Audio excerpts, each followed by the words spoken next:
Halo jemaat Tuhan, Sekolah Minggu Liburan kembali lagi pada tahun ini. Dengan program Sekolah Minggu Langsung via Google Meet, anak-anak dapat berinteraksi langsung satu sama lain. Setiap hari Minggu, pada bulan Juni dan bulan Juli sesuai tanggal yang tertera, kita akan melakukan banyak aktivitas kreatif dan juga banyak permainan seru lainnya.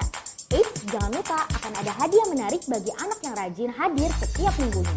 Tunggu apa lagi? Segera hubungi Kak Yuli atau Kak Surta di nomor ini untuk info lebih lanjut. Kami tunggu kehadirannya. Tuhan memberkati.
Sesali mengiring Yesus sepanjang hidupku, lewati lembah air mata, ku saksikan kemuliaan-Mu dinyatakan. Berapapun harga yang harus ku bayar, ku kan tetap setia melayani, mengasihimu, mengiringmu seumur hidupku. Janjimu kan tetap ku pegang teguh, sampai ku dapat mahkota kehidupan.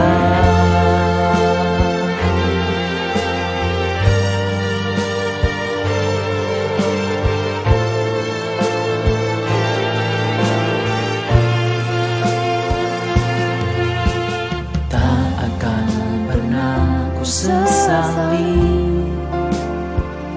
mengiring Yesus sepanjang hidupku, lewati lembah air mata, ku saksikan kemuliaan-Mu dinyatakan.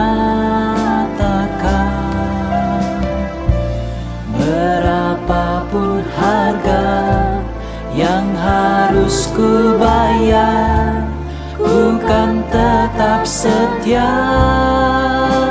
melayani, mengasihimu,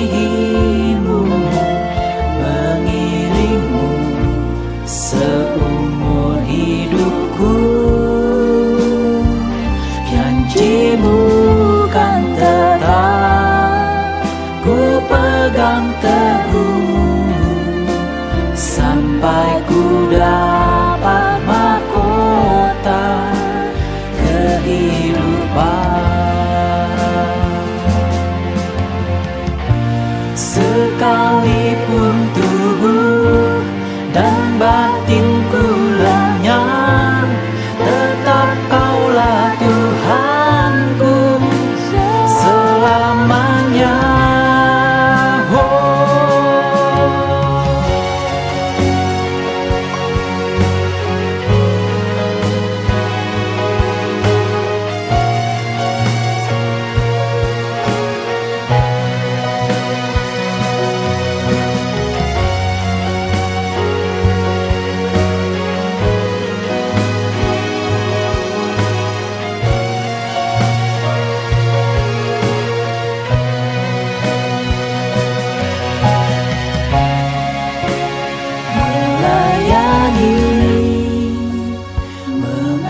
Mengasihimu, mengiringmu seumur hidupku. Janjimu kan tetap ku pegang teguh, sampai ku dapat mahkota melayani, mengasihimu, mengiringmu seumur hidupku.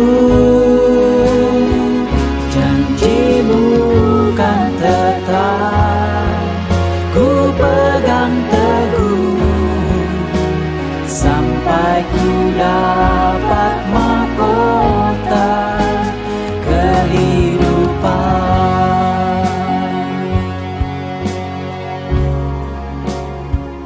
Janjimu kan tetap ku pegang teguh, sampai ku dapat mahkota kehidupan.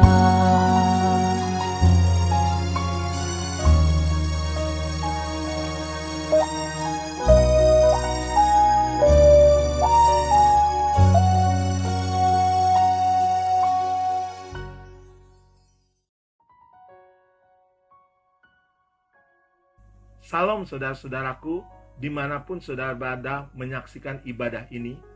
Hari ini adalah hari Pentakosta, di mana sekitar lebih dari 2000 tahun yang lalu, 50 hari setelah kematian Yesus atau 10 hari setelah kenaikan Yesus, Roh Kudus dicurahkan ke atas murid-murid Yesus.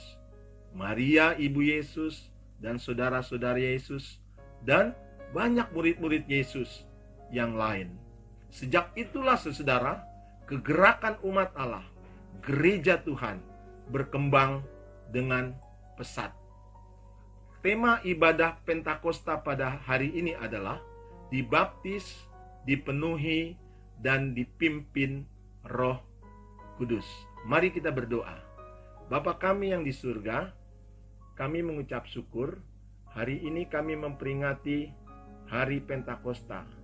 Kiranya Tuhan memberkati ibadah kami pada hari ini, mengurapi kami, bahkan Tuhan memberikan Roh Kudus-Mu. Tuhan membaptis kami dengan Roh-Mu yang kudus.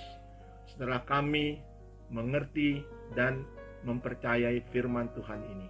Terima kasih Bapa, dalam nama Tuhan Yesus Kristus kami berdoa. Amin. Saudara-saudara yang kekasih di dalam Tuhan Yesus Kristus, Yesus pun dan para rasul membutuhkan Roh Kudus. Yesus sebagai manusia mempersembahkan doa dan permohonan dengan ratap tangis dan dengan keluhan kepada Bapa di surga. Yesus dapat merasakan kelemahan-kelemahan saudara dan saya. Ia sama dengan kita, telah dicobai. Hanya Yesus tidak berbuat dosa. Sehingga Yesus sebagai manusia juga perlu Roh Kudus untuk memberikan kepadanya power, memberikan kepada Yesus kuasa menahan beban yang berat. Apalagi saudara dan saya yang penuh dengan kelemahan, kita butuh Roh Kudus supaya kita kuat di dalam iman kepada Yesus Kristus. Matius 3 ayat yang ke-16 mengatakan, sesudah dia dibaptis, Yesus segera keluar dari air. Dan pada waktu itu juga langit terbuka dan ia melihat Roh Allah seperti burung merpati turun ke atasnya, turun ke atas Yesus. Setelah itu saudara, mulailah pelayanan Yesus dikerjakan dengan penuh kuasa.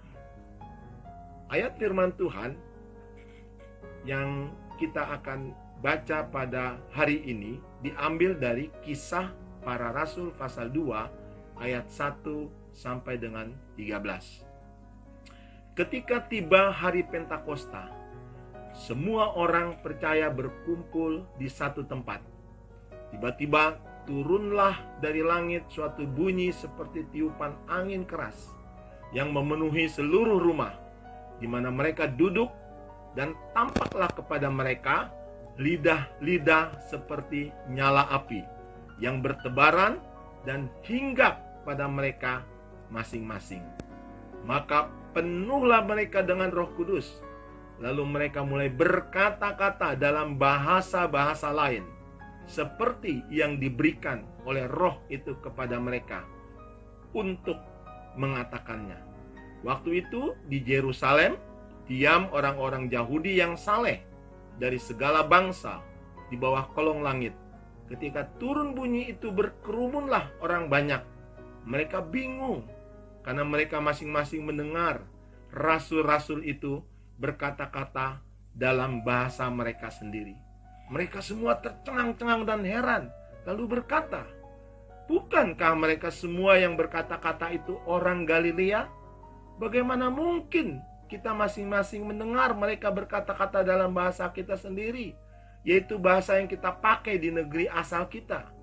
Kita orang Parsia, orang Media, Elam, penduduk Mesopotamia, Judea, Kapadokia, Pontus dan Asia, Firgia, Pamfilia, Mesir, dan daerah-daerah Libya yang berdekatan dengan Kirene, pendatang-pendatang dari Roma, baik orang Yahudi maupun penganut agama Yahudi, orang Kreta dan orang Arab.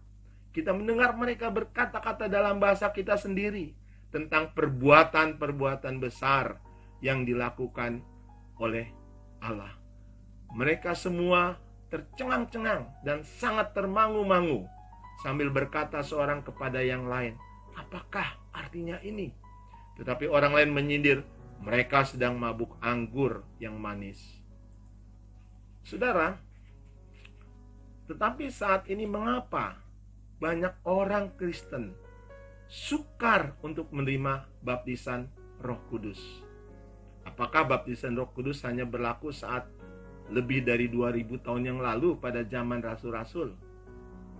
Di dalam Yohanes pasal 14 ayat yang ke-16, firman Tuhan mengatakan, "Aku akan minta kepada Bapa dan Ia akan memberikan kepadamu seorang penolong yang lain, supaya Ia menyertai kamu selama-lamanya." Saudara, di dalam Yohanes 11 ayat 42 katakan, "Aku tahu bahwa engkau selalu mendengarkan aku." Nah, ayat ini pada waktu Yesus berdoa, Lazarus dibangkitkan. Dia berdoa, "Aku tahu bahwa engkau Bapa selalu mendengarkan aku." Jadi kalau Yesus bilang, "Aku minta kepada Bapa, Ia akan memberikan kepadamu seorang penolong yang lain," maka pastilah penolong itu akan diberikan. Karena permintaan Yesus, doa Yesus selalu digenapi, selalu dilakukan oleh Bapa di surga. Tetapi kenapa tetap tidak menerima, saudara? Padahal mereka sudah berdoa, meminta, mereka mengikuti ibadah 10 hari pencurahan Roh Kudus. Setiap tahun mereka mengikuti ibadah tersebut, tapi tidak pernah mereka menerima baptisan Roh Kudus di dalam hidup mereka. Tidak pernah mereka mengalami kepenuhan Roh Kudus di dalam kehidupan mereka. Saudara-saudara yang kekasih, seringkali kita hanya menekankan Yohanes 14 ayat 16. "Aku akan minta kepada Bapa dan Ia akan memberikan kepadamu seorang penolong yang lain, supaya Ia menyertai kamu selama-lamanya." Padahal penekanannya adalah di dalam Yohanes 14 ayat 15, ayat sebelumnya yang mengatakan, "Jikalau kamu mengasihi aku, kamu akan menuruti segala perintahku." Inilah kuncinya, saudara-saudara.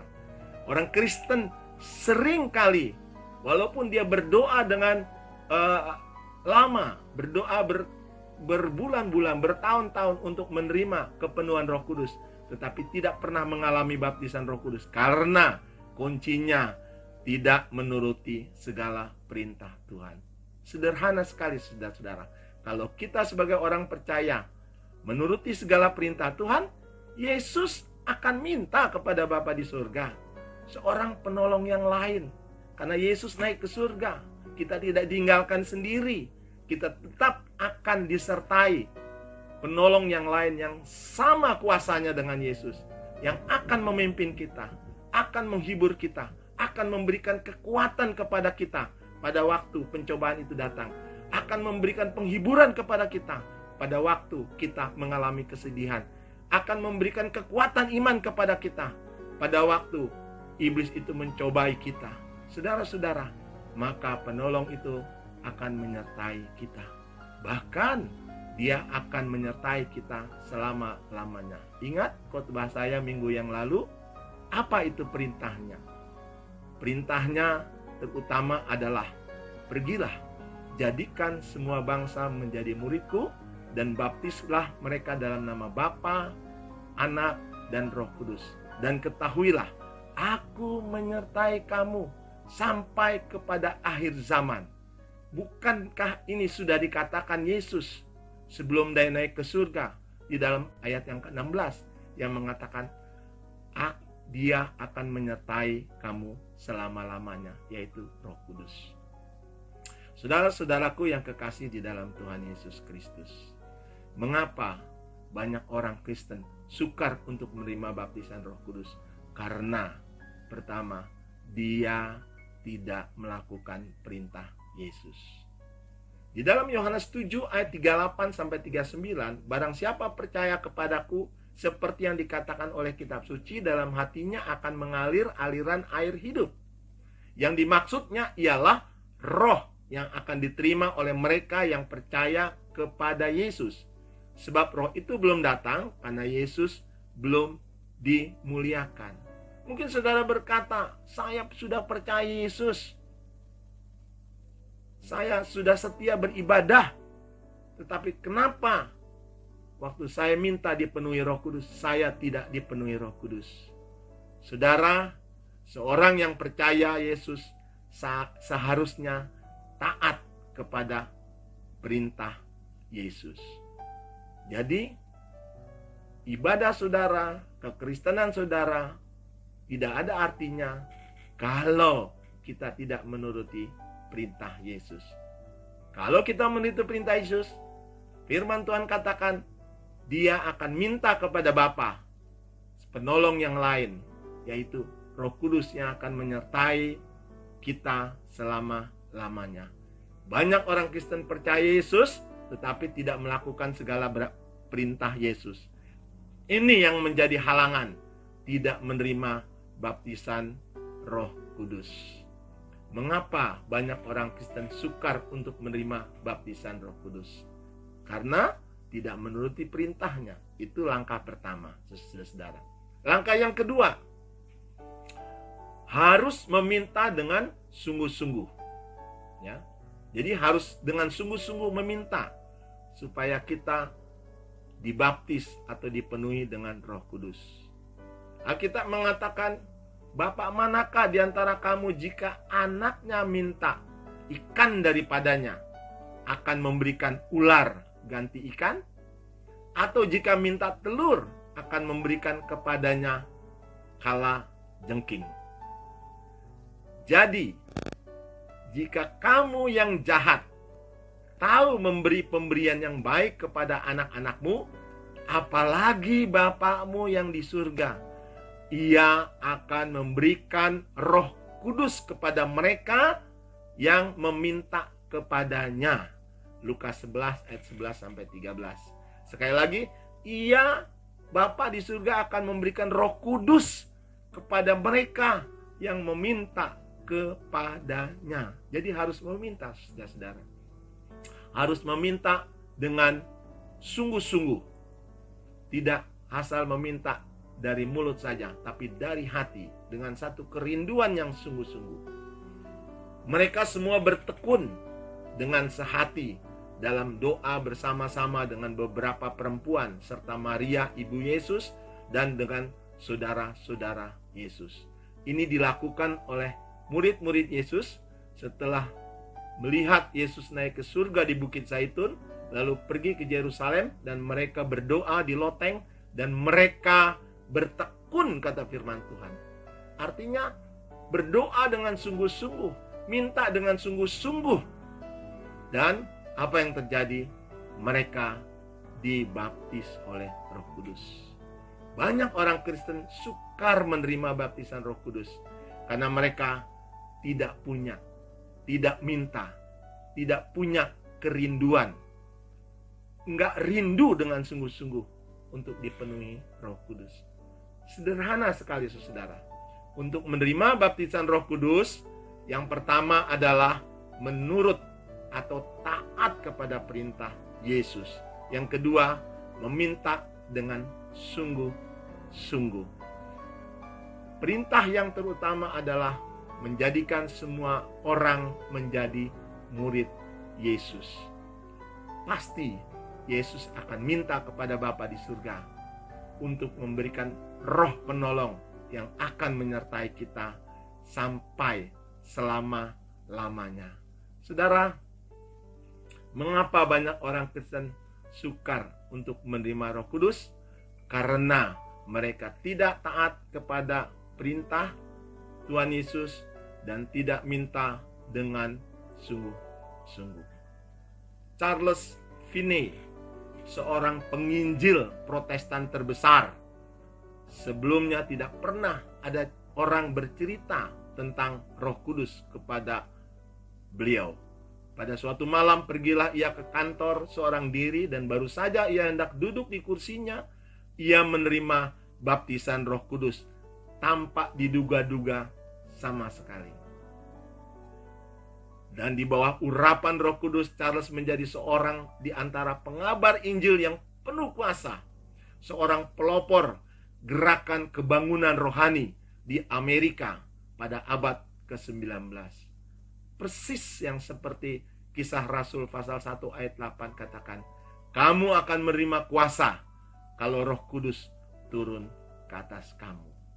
Gordon Lindsay, seorang hamba Tuhan yang terkenal, mengatakan ada satu baptisan, tetapi banyak cara kepenuhan Roh Kudus. Saudara-saudaraku, ada orang berpendapat bahwa baptisan Roh Kudus hanya terjadi pada saat zaman rasul-rasul saja, lebih dari 2000 tahun yang lalu, setelah Yesus naik ke surga. Sekarang ini tidak ada lagi orang kepenuhan Roh Kudus. Tidak ada lagi orang yang dibaptis dengan Roh Kudus. Saudara, dalam suatu youth camp 1975 yang berlangsung selama 5 hari, di mana setiap malam selalu ada KKR yang dilayani oleh hamba Tuhan dari Amerika. Saat itu saya sangat rindu sekali untuk dibaptis Roh Kudus. Kerinduan saya begitu menggebu-gebu. Hari pertama saya sudah sungguh-sungguh berdoa kepada Tuhan supaya saya dibaptis Roh Kudus. Tapi saya tidak dibaptis Roh Kudus. Hari kedua saya minta dipenuhi Roh Kudus. Tuhan juga belum memberikan kepada saya Roh Kudus ke dalam hidup saya untuk dipenuhi. Hari ketiga demikian juga. Hari keempat, saudara, di mana hampir hari terakhir, saya hampir putus asa untuk minta kepada Bapa di surga, untuk minta kepada Yesus supaya saya menerima baptisan Roh Kudus. Saya juga tidak menerima baptisan Roh Kudus. Nanti pada hari kelima, hari terakhir, saya berdoa, saudara, dan Roh Kudus dicurahkan kepada saya. Dari mana saya tahu bahwa saya dicurahkan Roh Kudus? Yang pertama-tama, ada satu luapan kegembiraan yang luar biasa, sukacita, damai sejahtera saat itu. Yang kedua, saudara, saya orang Batak, tetapi saya tidak bisa berbahasa Batak.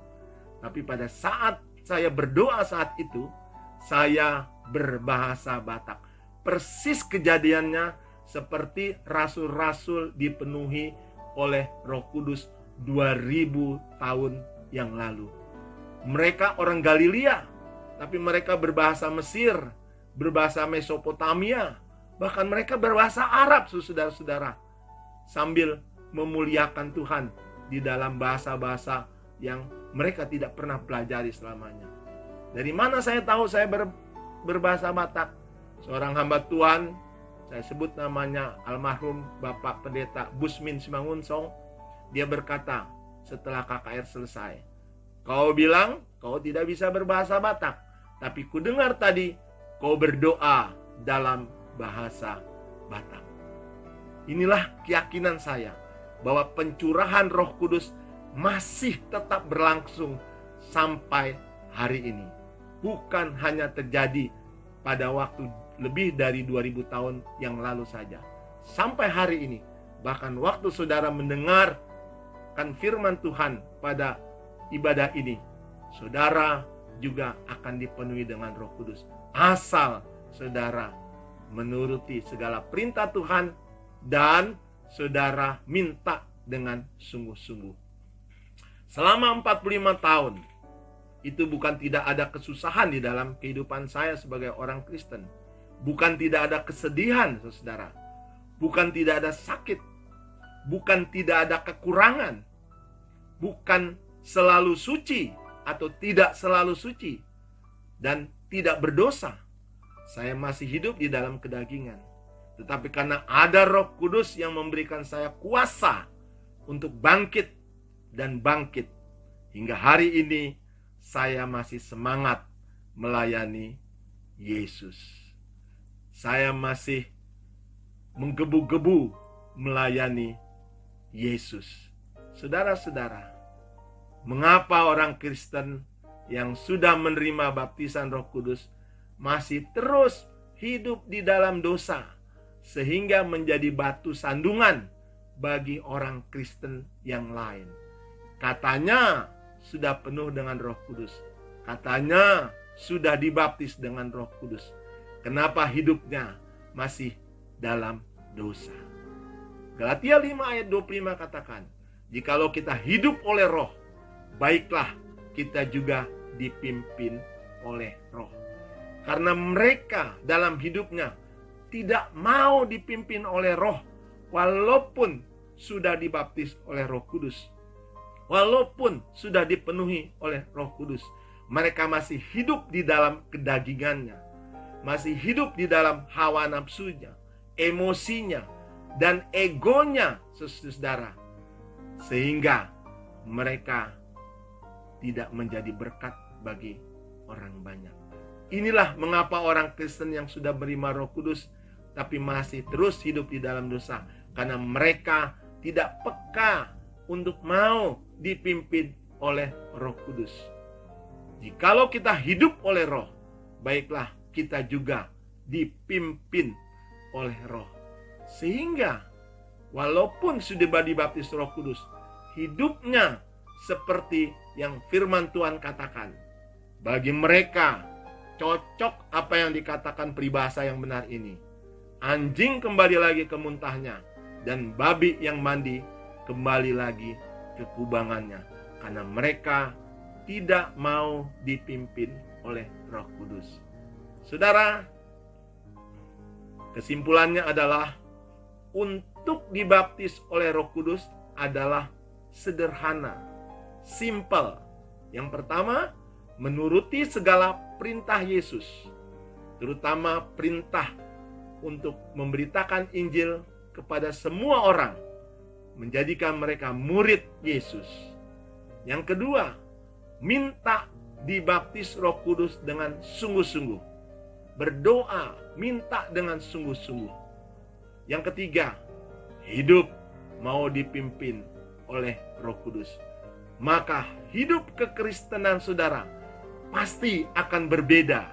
Karena itu, mulai dari sekarang, lakukan hal 3 di atas tersebut.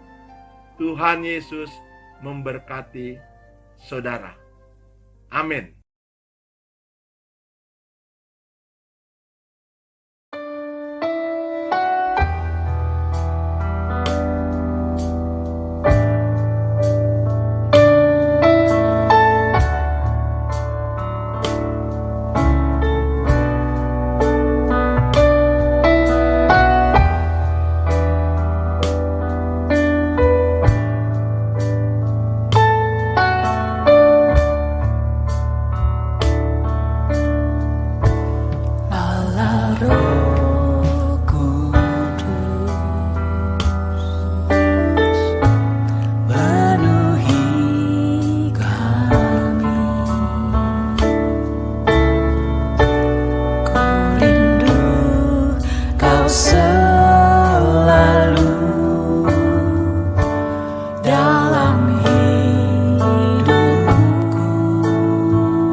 Kuduslah Tuhan, dan ku sanjung Kau mulia, mulia bagimu Tuhan. Ku sembah kudus, kudus, kuduslah Tuhan, dan ku sanjung Kau mulia, mulia bagimu Tuhan, bagimu Tuhan, bagimu Tuhan.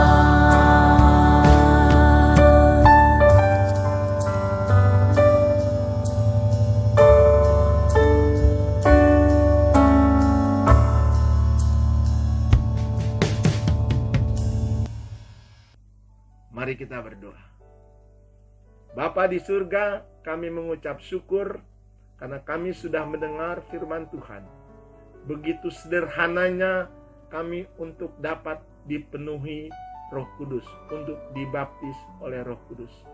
Roh-Mu yang kudus akan menjamah kami semua, supaya kami mau Tuhan untuk melakukan perintah Tuhan Yesus, terutama mengabarkan Injil kepada orang lain supaya mereka menjadi murid Yesus. Yang kedua, meminta dengan sungguh-sungguh.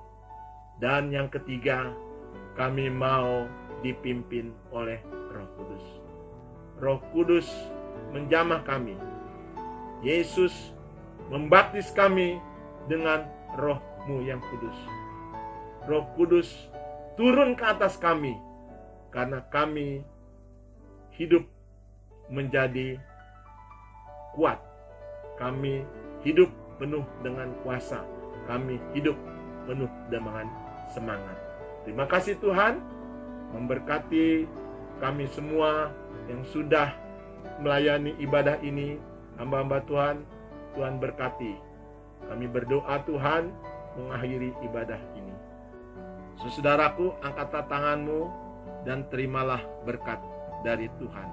Kiranya kasih karunia dari Allah Bapa, keselamatan yang dari Tuhan Yesus Kristus menyertai saudara mulai hari ini sampai Maranatha Tuhan Yesus datang kembali. Di dalam nama Tuhan Yesus, semua yang diberkati, yang menyaksikan ibadah hari ini, katakan amin. Tuhan memberkati kita semua. Amin.